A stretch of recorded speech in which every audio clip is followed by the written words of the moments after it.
I'm Dean Walker, and welcome to the Poetry of Predicament podcast, a podcast for people brave enough to face humanity's challenges and problems, and most importantly, our numerous predicaments.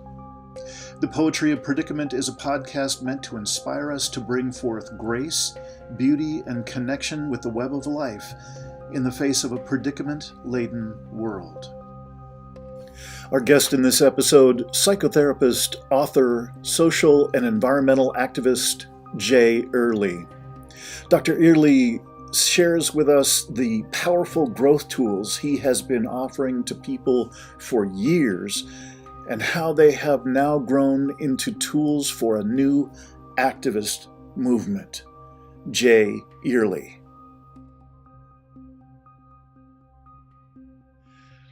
All right.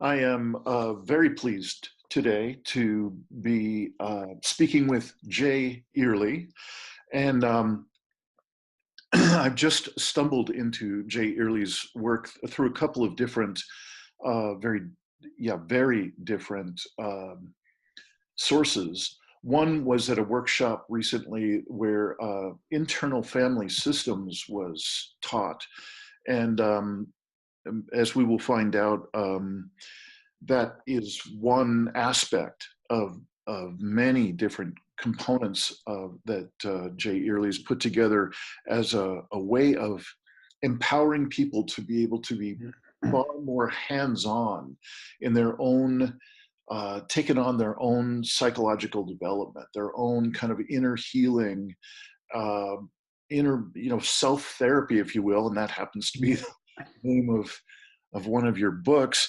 And also, there's a remarkable essay that I hope we will spend quite a bit of time talking about today that takes that kind of aggregation of a number of different kinds of therapy, self-therapy, and expansion of understanding of how we as human beings work in the psychosocial domain.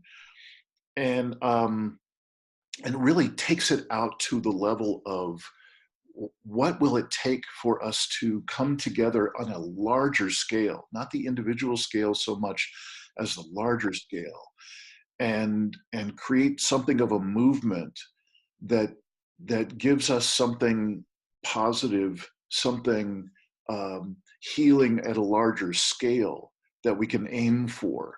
So it's really an exciting article. We'll cover that.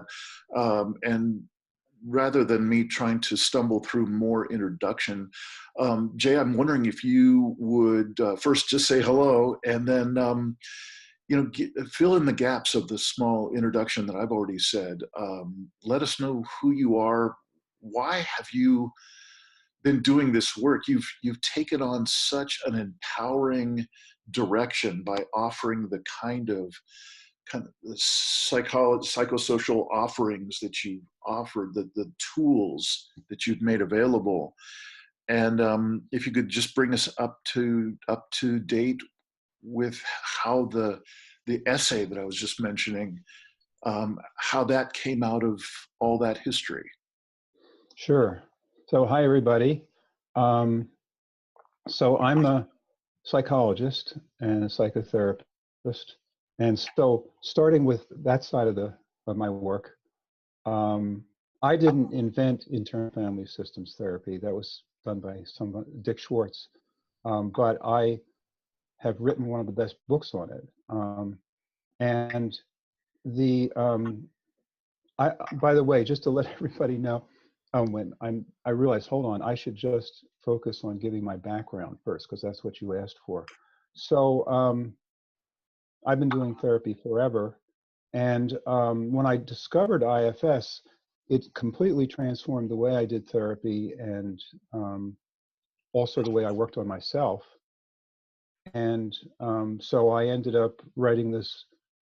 And, I know what I want to say is that because of the nature of IFS, it lends itself very easily to self-therapy, so that it makes it possible, not for everyone, but for lots of people, to really work on themselves and grow without having to go to a therapist. And of course, as we all know, most people can't afford a therapist. So that's that was part of my motivation.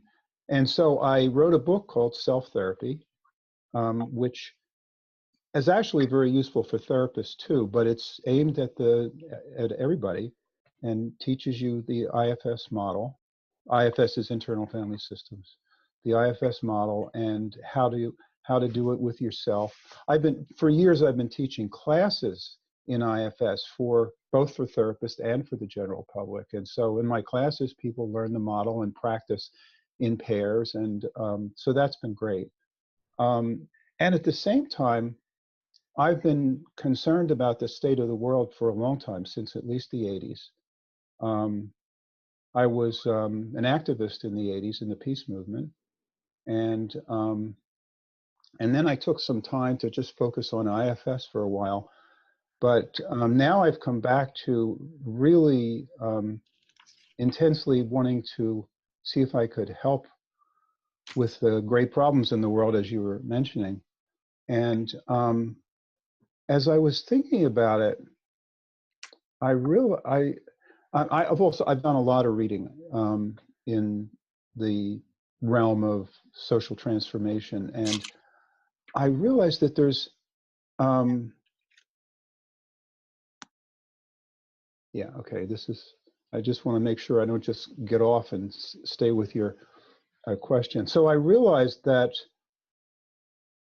it felt like there was really good stuff out there about the kind of what's wrong with the world and the fact that we need a major transformation of the whole system, and some very good writing and thinking about what the healthy system might be that we need to move toward, but very little on how to get there. And so I started thinking about that and say, okay, maybe that's something I can contribute. And so I wrote this essay, and I decided that what we need is a social movement that's aimed at this total transformation. And so I wrote this essay, like a 10-page essay on that, and that's what Dean saw. So that's my background. Great. Well, thank you. And you know, I would like to just take a couple more moments about that history and about the websites that I've had a chance to go through that you've created that represent your body of work. And I've been in the training and development business, the workshop leading business for a long time, which can lead to some very powerful inner work for people in those workshops.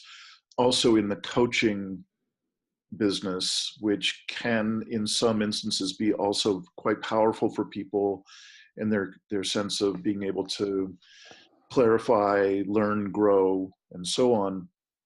But specifically in terms of therapy, there has been this combination of unaffordability, stigma, and really just kind of an opaqueness of, so what is therapy and how will I benefit from it? And if I can afford it, and if I can get through the stigma, and if I get myself into therapy, how will it be beneficial? That it seems like that's been sort of all those pieces come together into something of a quagmire in my lifetime. That's what I've seen people grappling with as they think about it, or they know they're in trouble, they know they need help, but it hasn't been a very attractive option.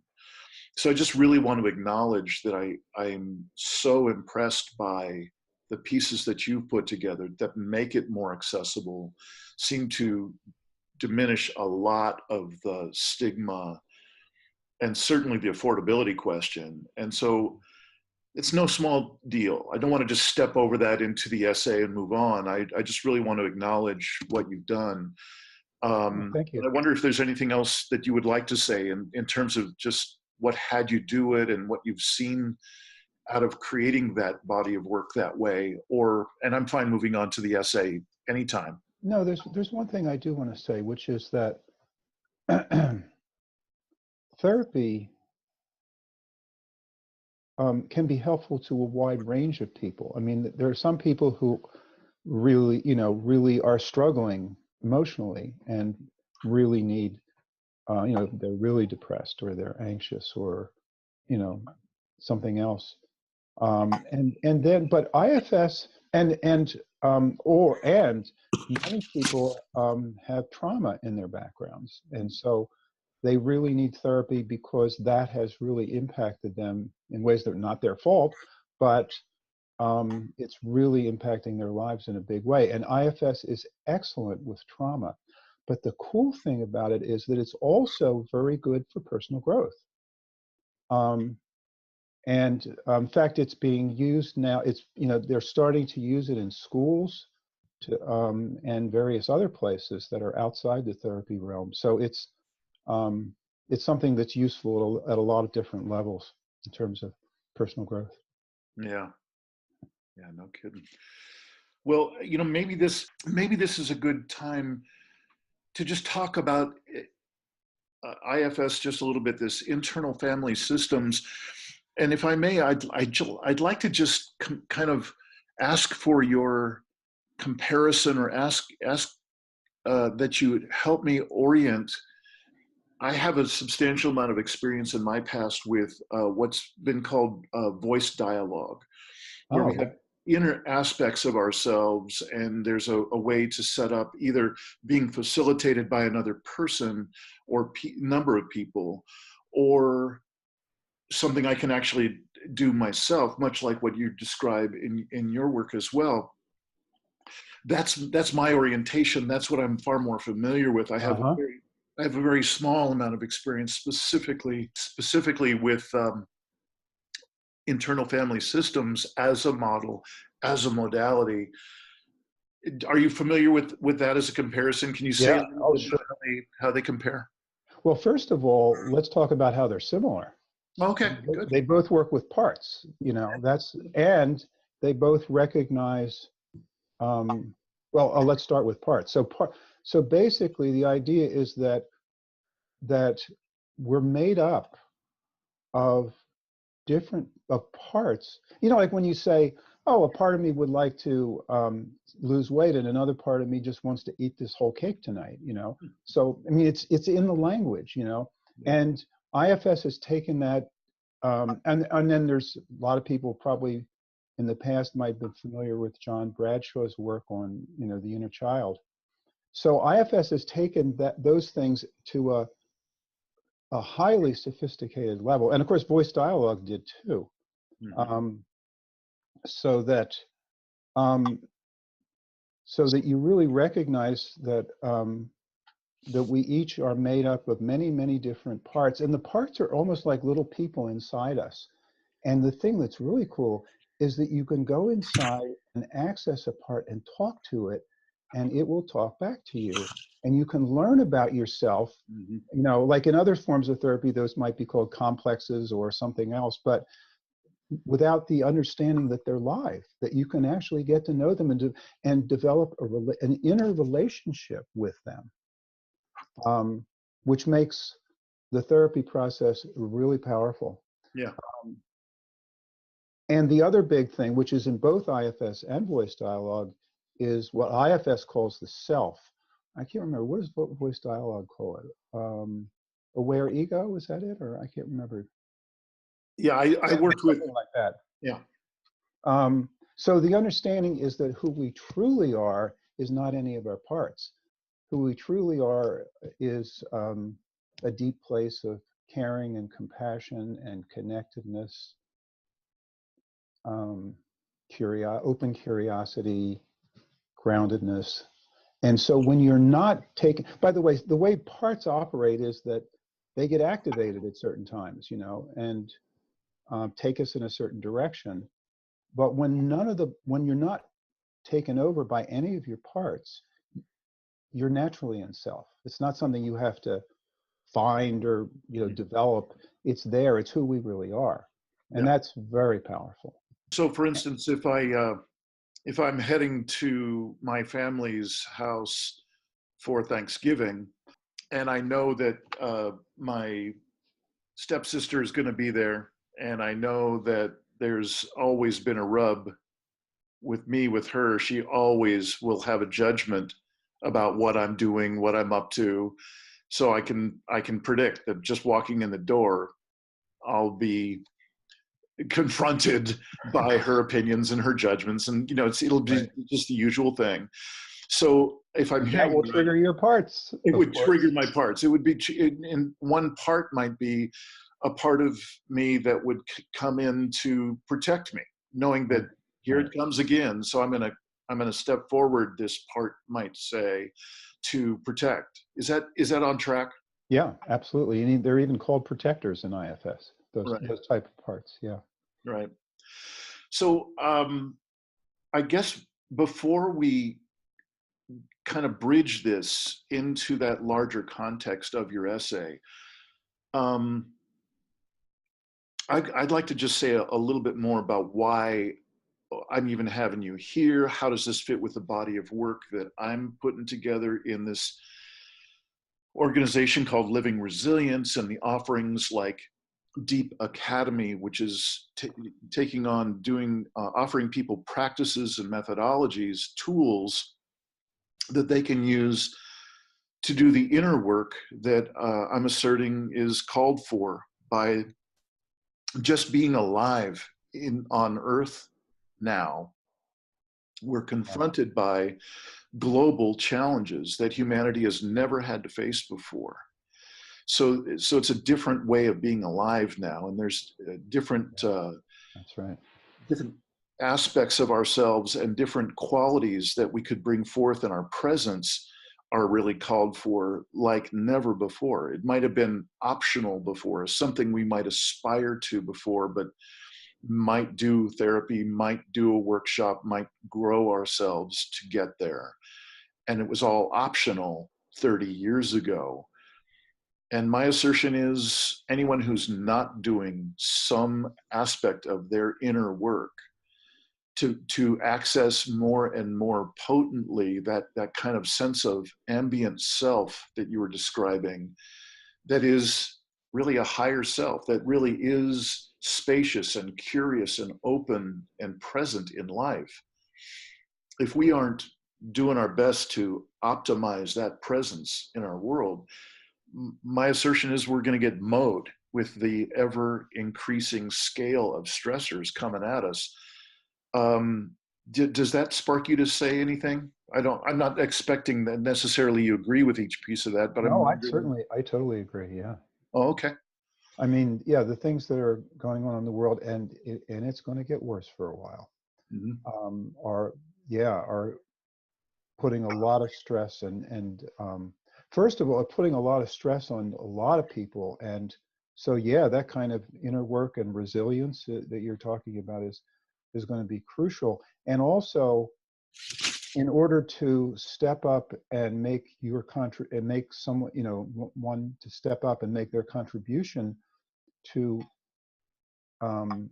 creating a better society, also requires maybe a higher level of awareness, functioning, and whatever than if you were just living a regular life and not confronting the problems that we're facing. Yeah, I'm sorry. Just making a note on what you're saying. Yes. So I'm thrilled that that apparently nothing that I just said in that little clump last time met with any resistance in you. I mean, I kind of guessed that through your essay, but there are times when I know I hit a stopping point in some people's listening of, wow, are these times really calling for all that? And there can be some rankling, and I'm not seeing any rankling on your part at all. So that's reassuring, and I'm so happy for that.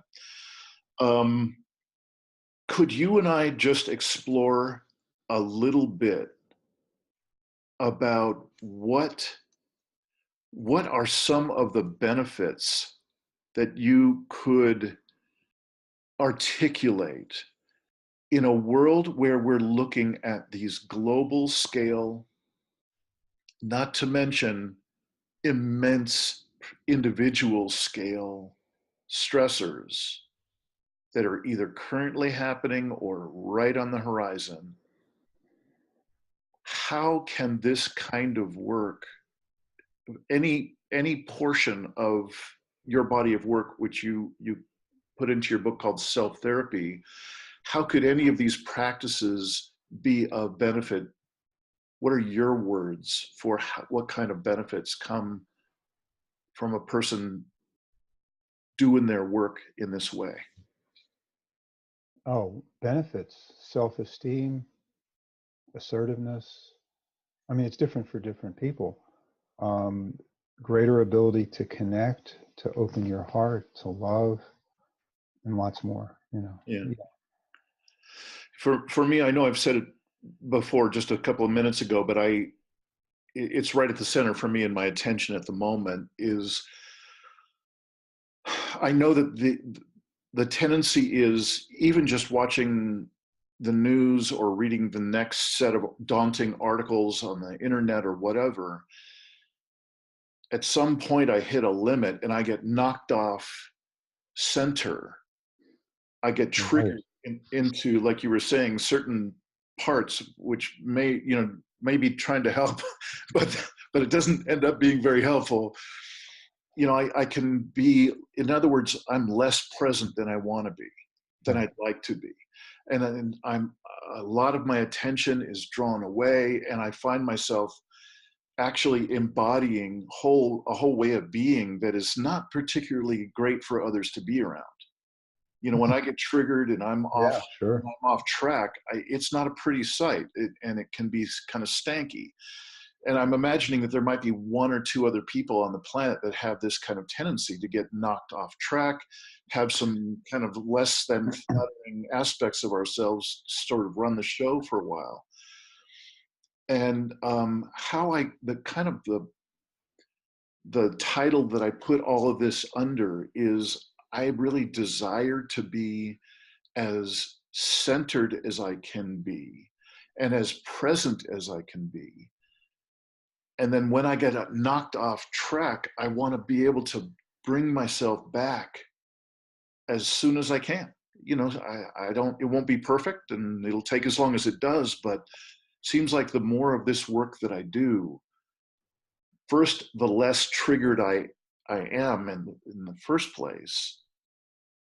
And then when I do get knocked off track, I'm quicker to return. Does that Mhm. make you want to say Yeah, anything? sure. So we, in talking about IFS, we talked about protectors, which are parts that you sort of try to, basically, a little backtrack. There's two main problematic parts, types of problematic parts that we all have. We talked about protectors, but the other ones in IFS are called exiles, and they're young, wounded inner child parts. And we all have them. We all have wounds of different kinds, usually from childhood. Um, but not only, you can also get trauma as an adult. And so what happens is something will happen that will trigger one of your exiles, like a part that's really scared or really sad or feels lonely or feels bad about itself. One or more of your exiles will get triggered by something that happens. Um, but the protectors don't want you to have to feel that pain. And so they come up and take over and get you to be angry or judgmental or space out or one of 100 other things, Yes. so that you don't have to feel the pain of your exiles, or they try to protect you from some danger they see in the world to you. And so in IFS, you learn how to access the self, not just to live from there, but to do the healing from there. The self is the agent of healing in IFS. And so you actually get to know a protector from self, connect with that part, and then get its permission to work with whatever exile it's protecting. And then there's a whole series of steps for healing the exile, so it's no longer in pain, it no longer feels bad about itself, feels good, feels naturally who it is. And then the protector doesn't have to do its job anymore. Right. And so that's kind of very short description of how it works.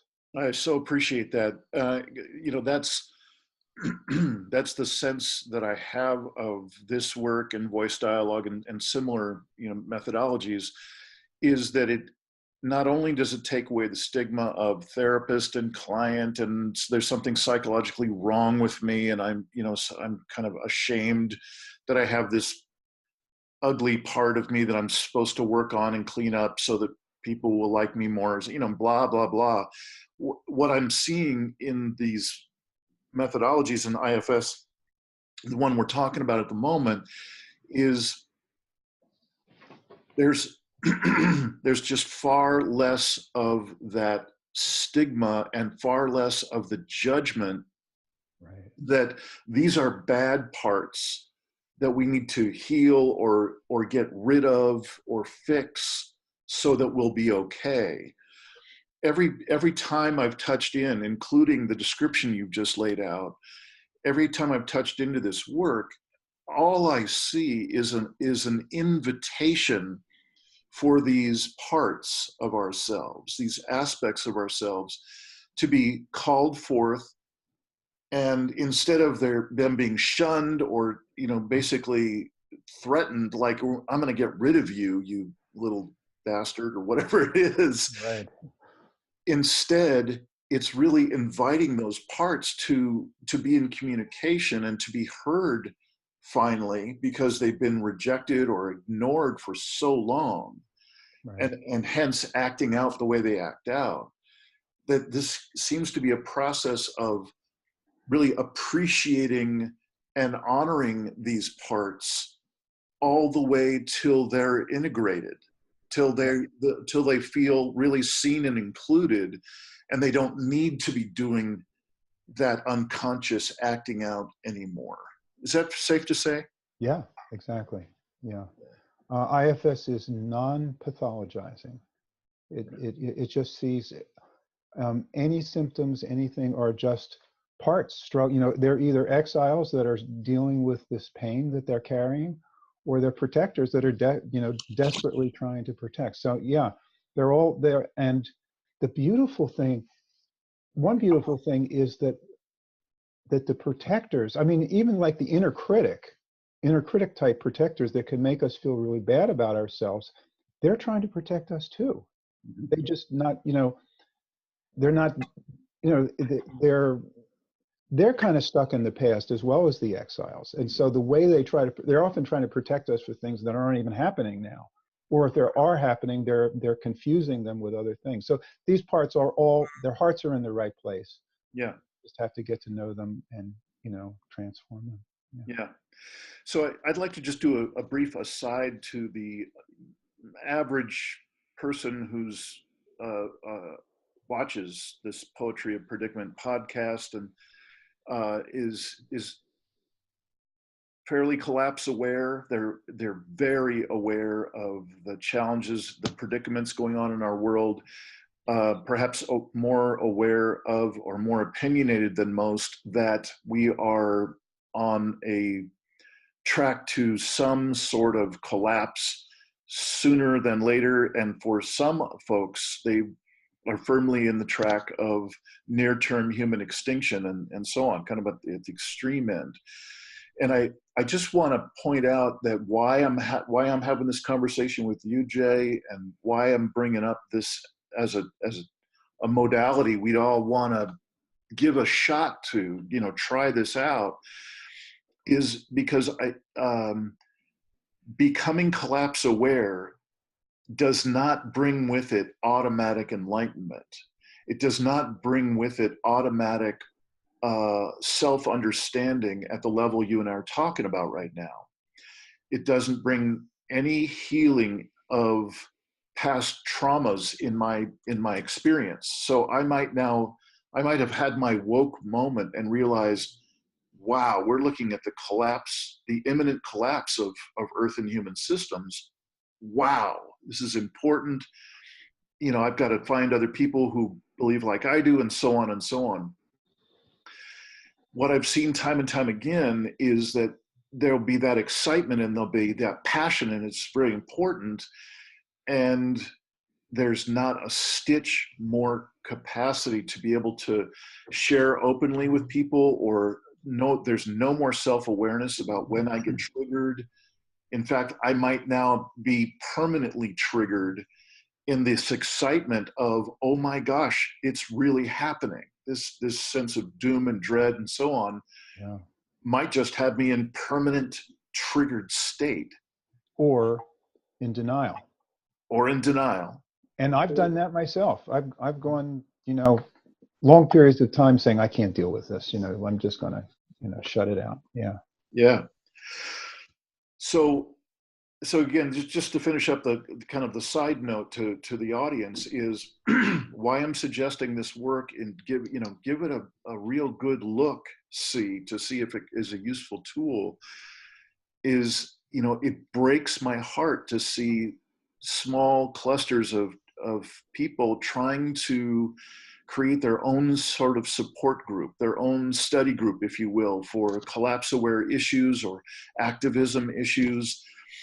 And they're just as immersed in the foibles and the shadow that's built into the business as usual paradigm that we've all grown up in. We all carry those shadows, and we all carry those dynamics.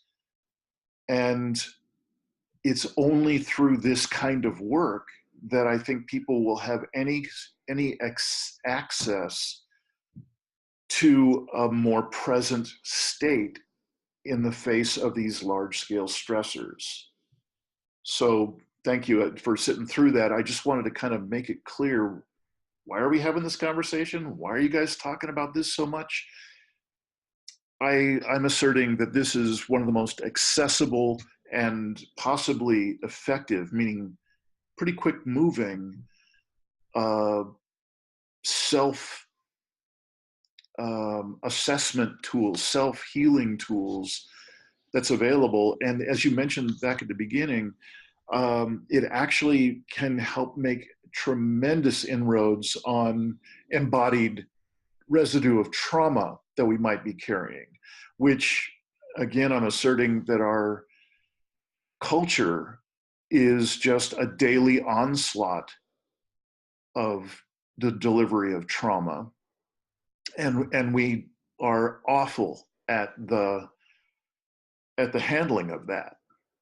Yeah, and one of the ways that this shows up in activism is that, it's easy to get going and take action and try to make changes as an activist without realizing that if you're not aware, and I don't just mean psychologically aware, but psychologically, socially, that it's very easy to engage in the activism from the old paradigm.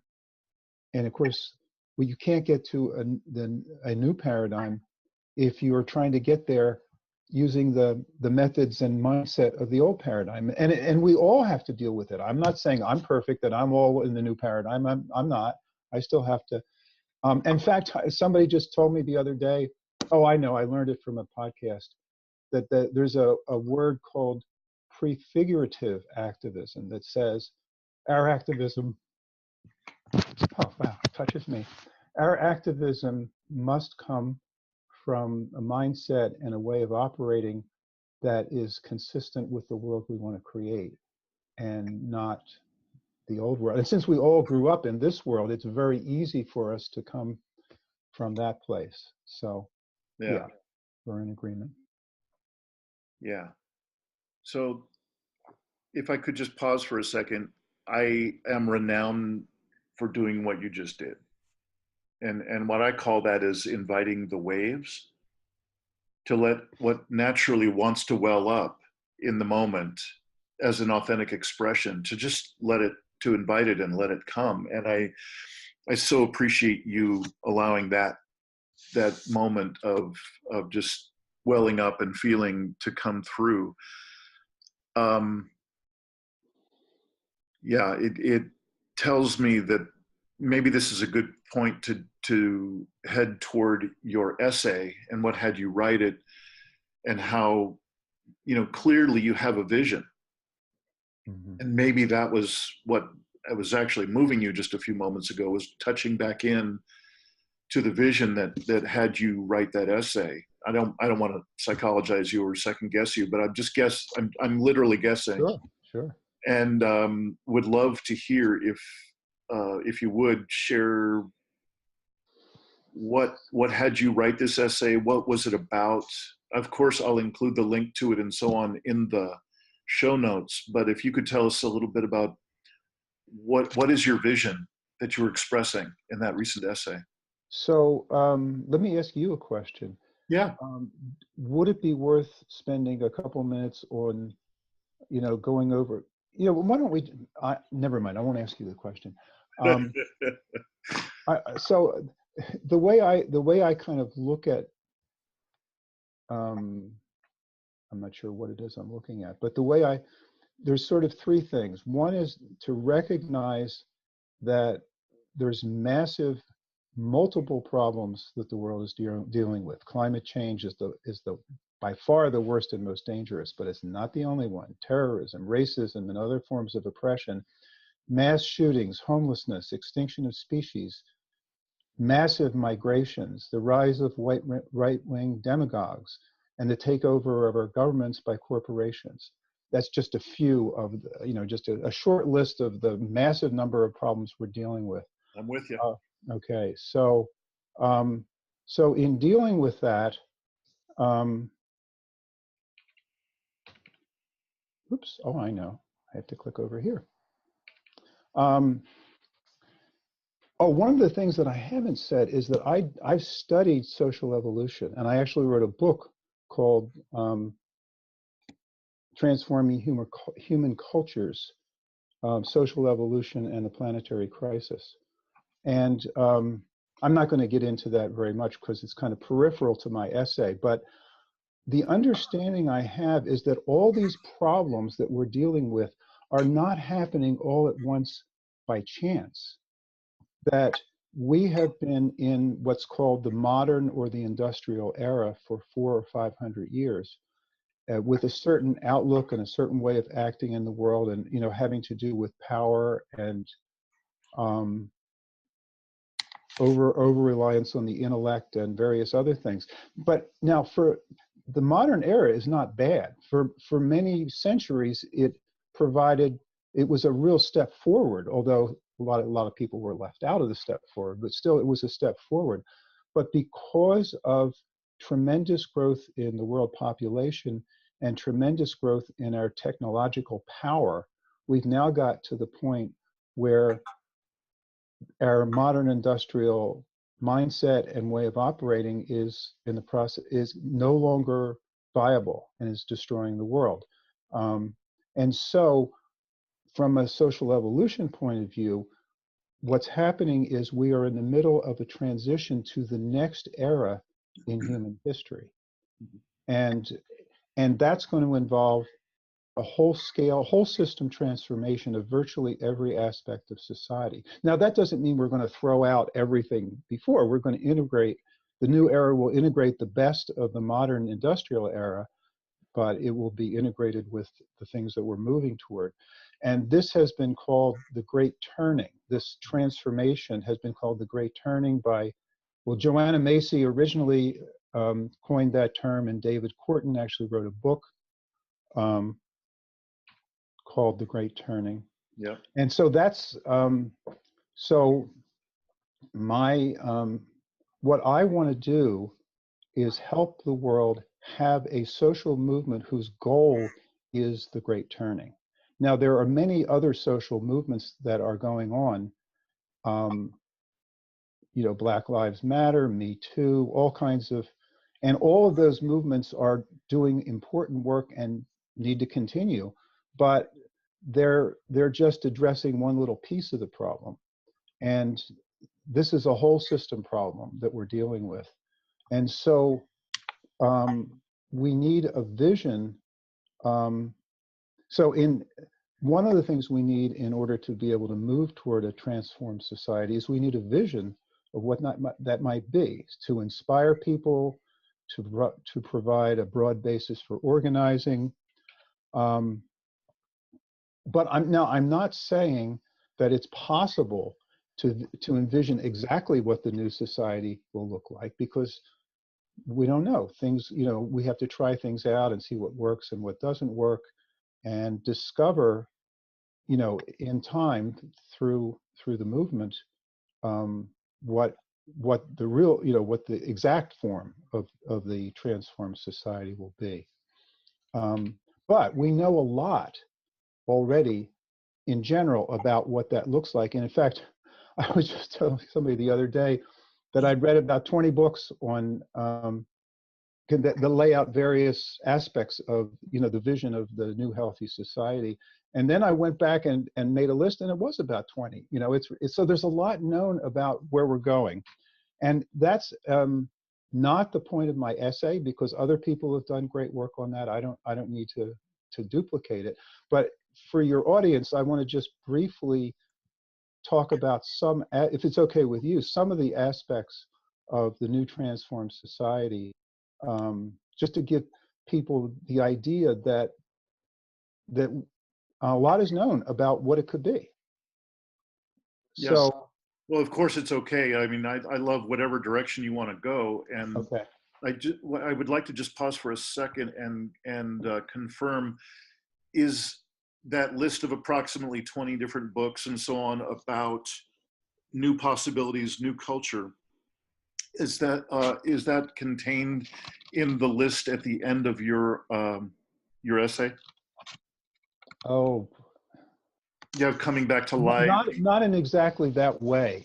I do, in the essay, there's various points when I mention something and then have books that are referred to that.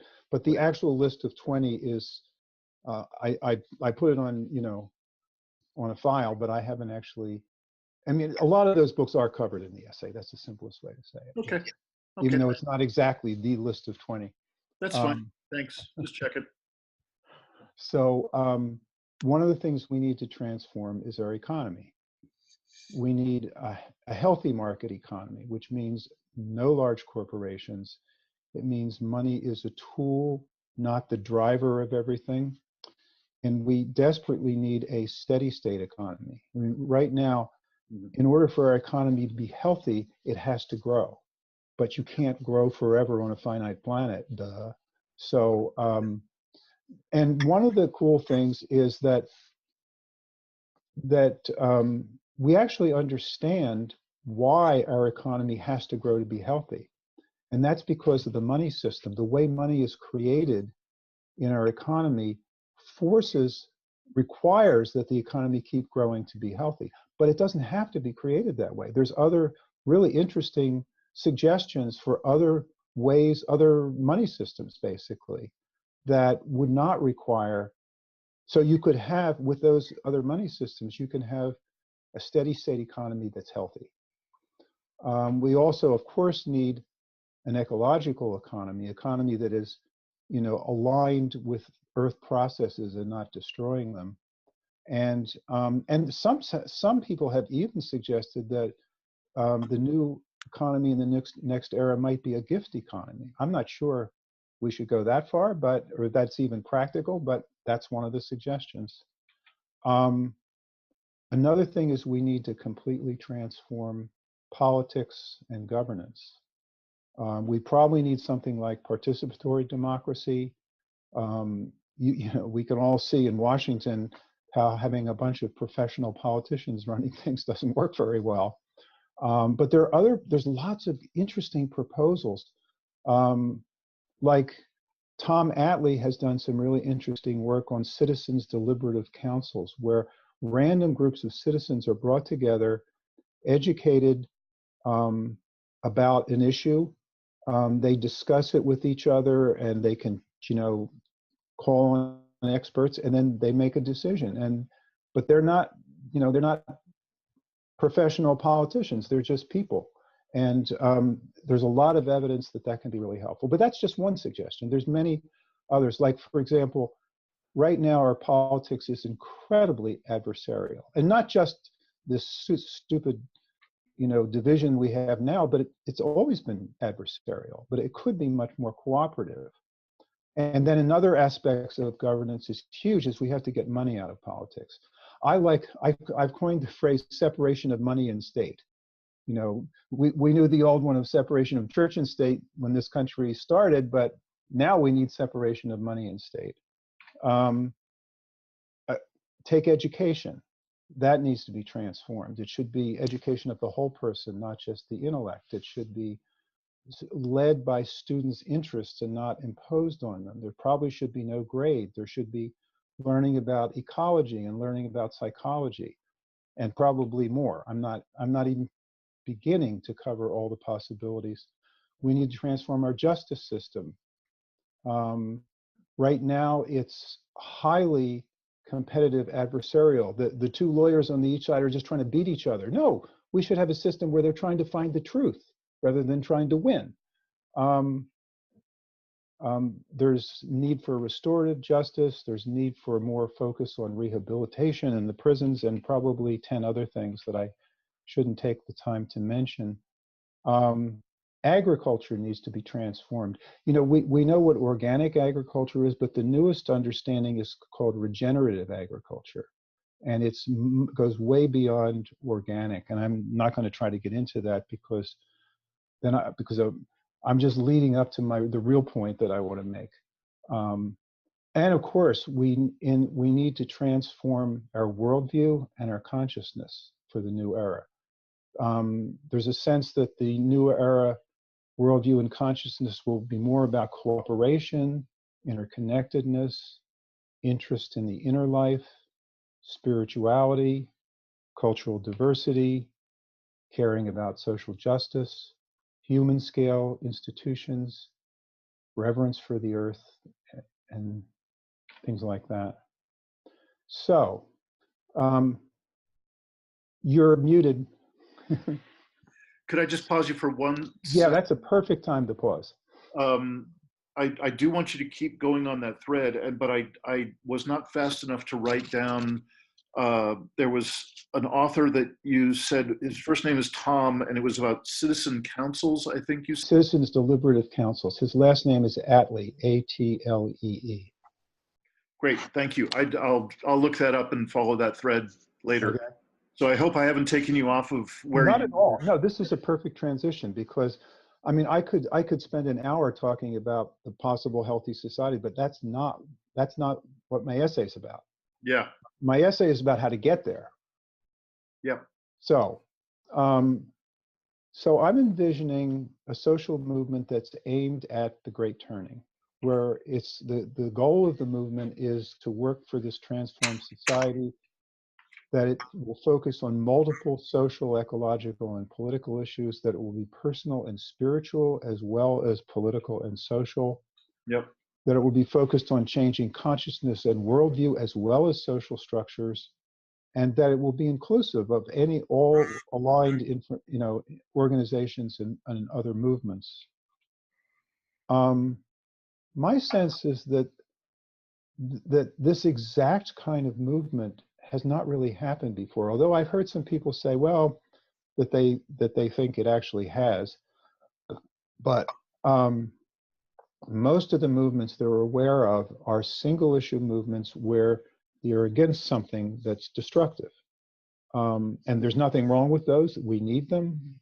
There's a whole slew of them. In fact, Paul Hawken has written a book called Blessed Unrest, Yeah. where he talks, there's practically 1 million different organizations that are of that nature, trying to defeat bad things, as a silly way of saying it, and focused on usually one issue. And there's nothing wrong with that. We need all those organizations, but we need more than that. We need a movement that is aimed at this larger goal. And in fact, probably part of the movement will be forming coalitions with a lot of those existing activist organizations, and not to take them away from what they're doing, but to help them see it as part of this larger movement, and to see that they can contribute to the larger movement, and that when the larger movement succeeds in creating this new society, that will actually help them with the issues that they're concerned about. Mm-hmm. And even though those movements and other types of movements, even though what we need to create now is probably new, we can learn a lot from the successes of the past movements. So I'm hearing you say a couple things that this movement would be would position itself, would orient itself very differently than the average activist movement that we might be familiar with in our own lifetimes and before, which is against something, to be counter to something that is offensive, that they don't agree with, and Or that's ruining people's lives, their self, or the planet. Yeah. yeah, their self-declared mission is, let's advocate against X. Right. And it's also exclusively the issue of X. Right. And what I'm hearing you say is that a couple of the possibilities that you described in your essay are that sure, it might contain elements of being on against something within the context of the work, but the context is actually for a new possibility, a new way of being, as a group, as a community, as a nation, as a world, that includes the transformation of this X that we don't like, Yeah. and the transformation of that X into something else is a part of being for this positive future. Right. And it includes, just by its nature, it includes a sphere far larger than X that may well include a number of other activist focus, Right. and that it becomes more holographic, it becomes far more inclusive when it's shifted to this being for a new world and being for something that includes far more than just this singular issue. Right. And I just want to say that doesn't mean that the single issue movements are doing anything wrong. They're doing Yeah, exactly what they need to be doing. yeah. Just I'm just adding something. Okay. And I just want to say, like voices in my head all the time say, "Who are you to think that you can change the world? That you can start a movement?" And what I want to say is, I don't think I can start a movement. Right. It's going to take thousands, many, many, many people to start a movement. So, and I don't have all the capacities needed, whatever. So, but I have what I have, and I want to connect with many, many, many other people in leadership positions, as well as the regular people in the movement. So, just to make sure that I don't sound arrogant.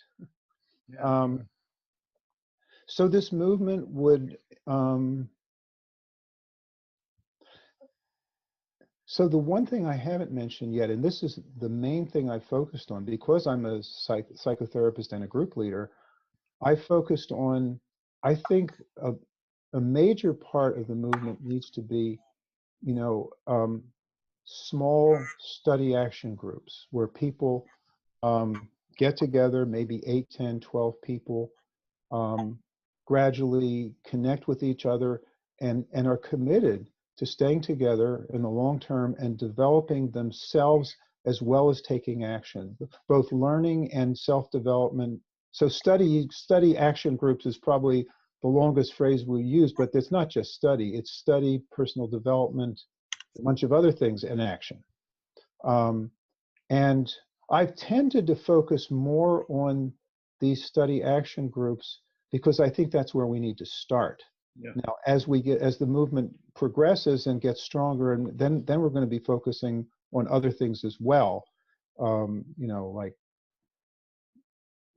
actually making, large scale actions and whatever. But that's not where we start, at least in my view. So I'm imagining that we'll start with just really developing a couple of um, pilot study action groups where we'll kind of like create the group and then learn through the group what some of the best practices and how a study action group can really work and be successful. I mean, I have lots of ideas about that, but I suspect I'll learn a ton that I don't know now, that as we develop it. And then in these, well, maybe I should just, oh, okay, I know what I want to say. So I'm seeing as the first phase roughly would be creating the study action groups and getting them to work really well. And even though there'll be a lot of focus initially on personal develop within those groups on personal development and study and consciousness raising and a bunch of other things, there'll also be opportunities right away for action. Even though we're not ready to take on the large-scale actions of really transforming our social structures yet, because we don't have the scope and the power to do that. There's plenty of actions that for those who want to take action right away, there's plenty of important actions that can be taken. Like for one, cleaning up local ecosystems. I mean, we can make the planet much healthier without acting at a global level. I mean, there's also global action that's clearly needed, but there's a lot that can be done to make local ecosystems in our backyards healthy, and that will actually help with climate change as well as a bunch of other things. And in terms of beginning to create the healthy society, by the way, that's an important concept, and you kind of alluded to that and helped me to see how I need to say that. Is that, well, you kind of said it, that this movement is more oriented toward what it's for, and developing those things. And by the way, we're going to have to deal with all kinds of, this is not going to be any pie in sky movement. There's going to be all sorts of resistance. And we're going to have to deal with, serious stuff. But the focus will be on where we're headed. And so in thinking about that, another kind of action that people can take within their small groups, or maybe finding, yeah, well, let's not get into that, but is to small scale experiments with these healthy structures. Like I talked about education. Well, we don't have to change the whole society to start somebody can go and start a new school. And in fact, that's already been done. There's already been some excellent experiments in healthier education. So that's an example of small actions that are small enough scale that they can be done now, where we don't have the power to do the large actions yet. So in addition, I would see the small groups focusing a lot on internal development of each member of the group and of the group as the group of a whole. Oh, there we go. It's probably just worth mentioning, Joanna Macy has put out a formulation that's, that there being 3 steps to the transformation. One is holding actions in defense of the earth and democracy. And that's basically the single issue activist groups that we were talking about. Then there's the second is really helping the earth to be healthy. And then the third is, oh, wait a minute, hold on. Yeah, and then the third is changing social structures. So that's basically her kind of formulation of the 3 aspects of things. Yep. And we'll be working on all 3 of them. So let's see.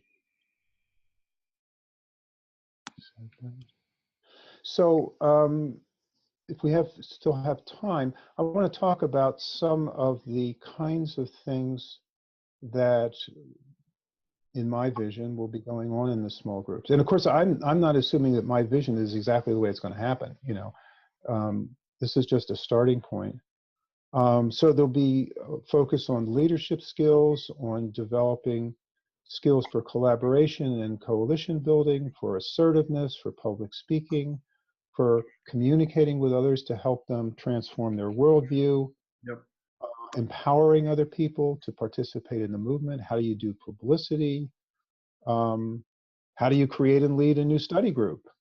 How do you engage in social action from a spiritual perspective, as they did at Standing Rock, for instance?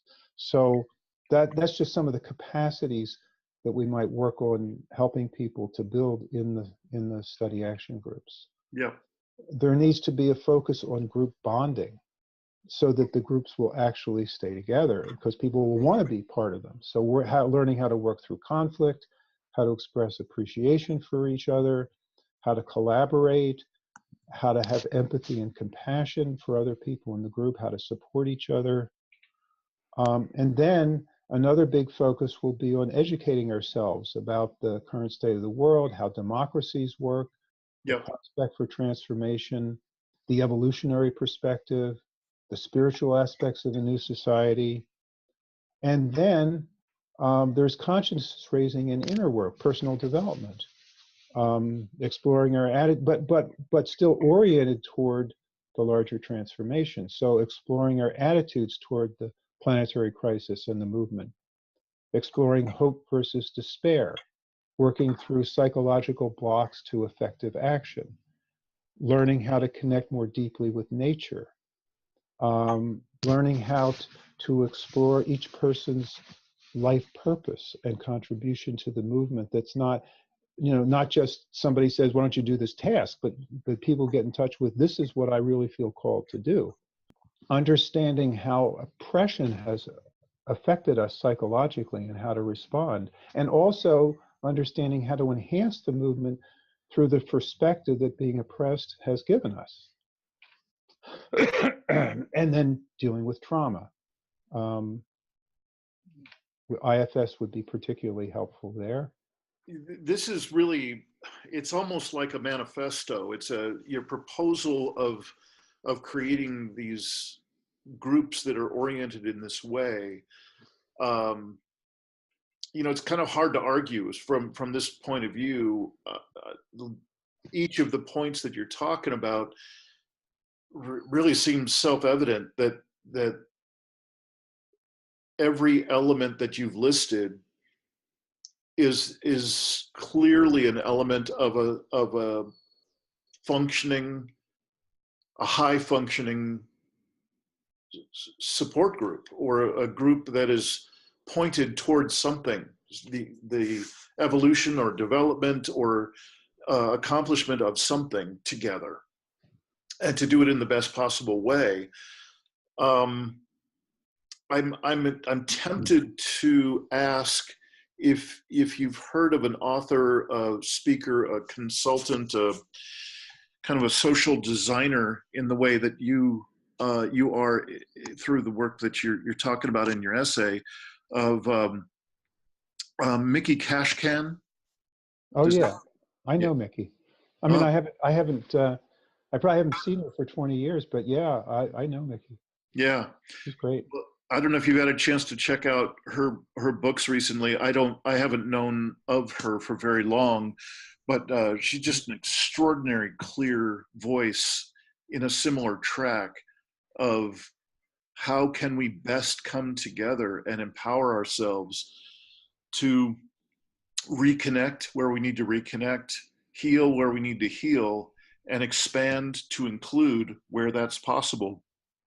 And she does a really great job as well. Um, you just mentioned about if we're getting toward the end of our time. I think we are. I can feel the envelope closing. What you've laid out in this essay is such an extraordinary kind of first cut at, if two or more people have gathered together with the intention to do something good, just whatever that is for them.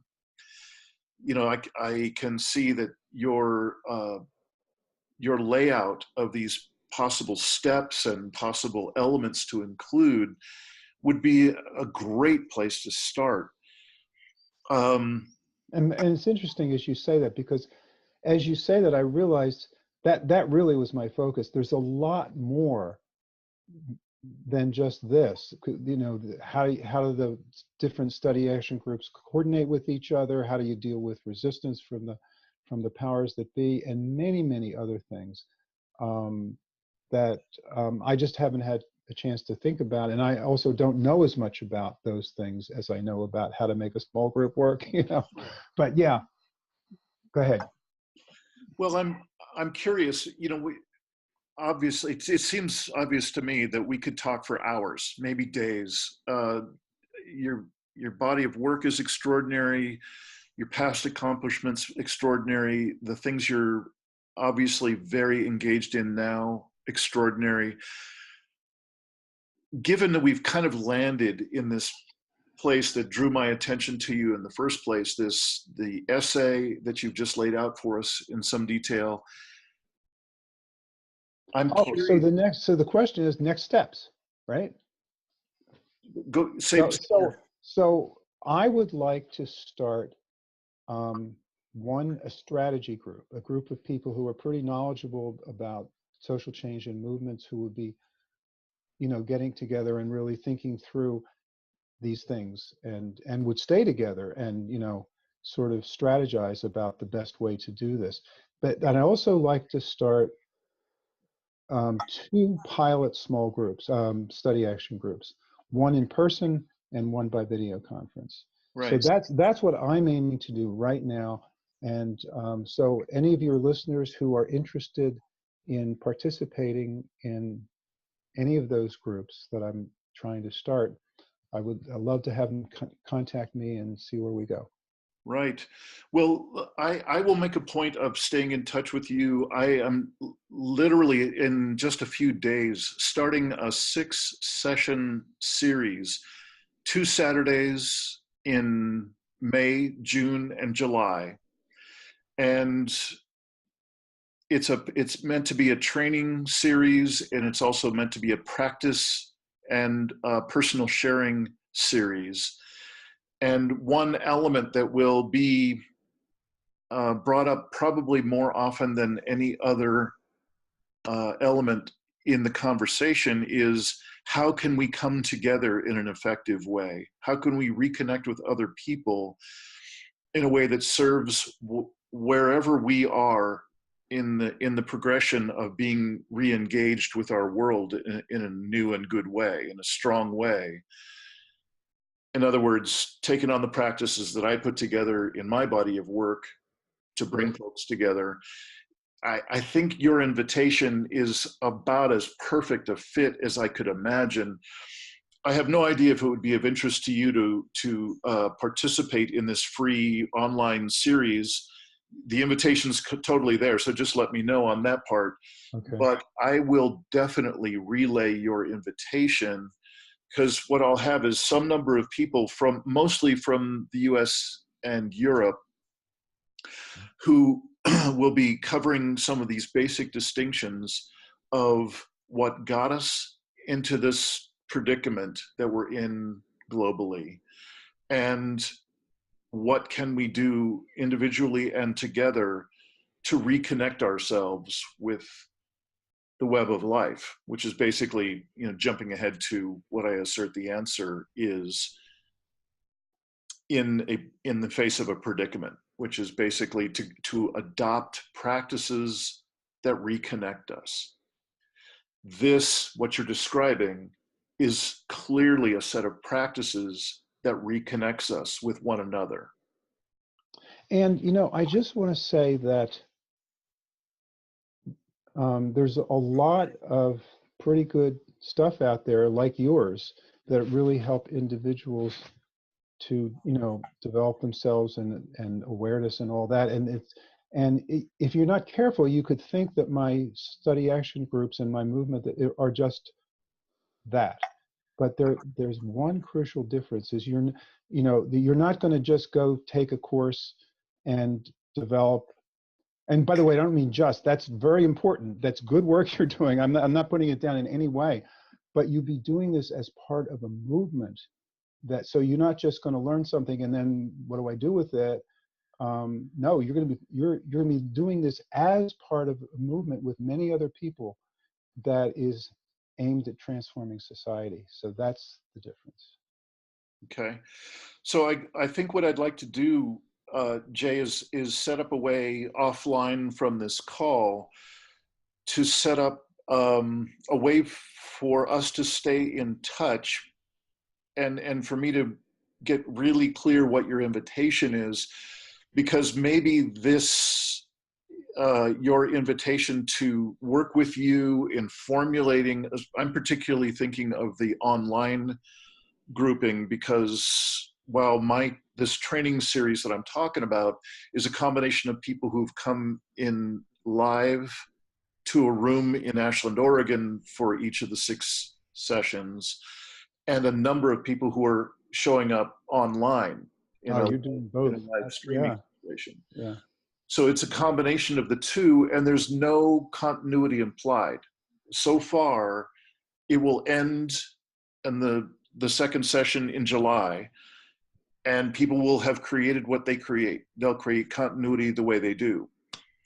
What I'm thinking is that there could be a way for you and me to kind of coordinate that if people wanted to step into, in a parallel way, the structures, the possibility Oh, cool. that you're creating, while they're learning the distinctions in the elements that I'm putting out, Yeah, that there could be a synergy there, is what I'm trying to point to. yeah, great. So So can we tell people, can I tell people yeah, where they can find my essay on the web? yeah, perfect. I'm going to be putting the essay and whatever couple of websites you might like to be found at in terms of your body of work. Please do list how people can get a hold of you, what elements, book titles, and so on that you'd like them to know about. Let's go ahead and list those now. So yeah. So, well, I'm just going to do one. My website is personalgrowthprograms.com, and the essay is at personalgrowthprograms.com/social movement. Got it. And the personal growth programs, there's hyphens between the words. So it's personal-growth-programs.com/social movement. Is there a book that you could recommend that you've written that would be a good starting point for someone to find out about you that way? Well, I don't have a book that's really that's on this. This No, no, this that's fine. well, the book, the big book, or I should say, the very popular book that I've written on IFS is Self Therapy. So if people want to learn about IFS, that's the place to go. Great. Great. So Well, thank you, Dean. This was great. so let me just wrap it up with you officially, and then if you'll stay on after we say goodbye together, I'd like to nail down some of the details that we were just talking about a few moments ago. Okay. So Jay, I knew that there was something that we, more than a little overlap in your essay and the body of work that I'm, creating and moving on with. And I'm just delightfully surprised that it's far more than that. I really just, again, appreciate the earlier iterations of your interests and your body of work, powerful, and I think more needed than ever now. So thank you for doing what you've done for so long and so well. But there's something really timely and an integration that includes all that work from the past and really sees into a positive track for people who are looking for exactly that, how to be empowered, how to see a possibility where right now really despair wants to color our vision. Mm-hmm. So thank you for your essay, for your books, your websites, the self-therapy and so on. Extraordinary. Really great to meet you. And I hope, against hope, that this is not the last chance we have to talk. I would love to stay Sure. very connected with you. Okay, great. I would too. Thanks for watching another episode of the Poetry of Predicament podcast, produced by Dean Walker and the Living Resilience Alliance, www.livingresilience.net. Music today from Michael Hedges, as always, and also Port Blue Into the Sea. Also available on our website, www.livingresilience.net, is a wide array of articles, online learning series, arranging group and individual resilience coaching, and sign up for our every other Tuesday free support group that we call Safe Circle Calls.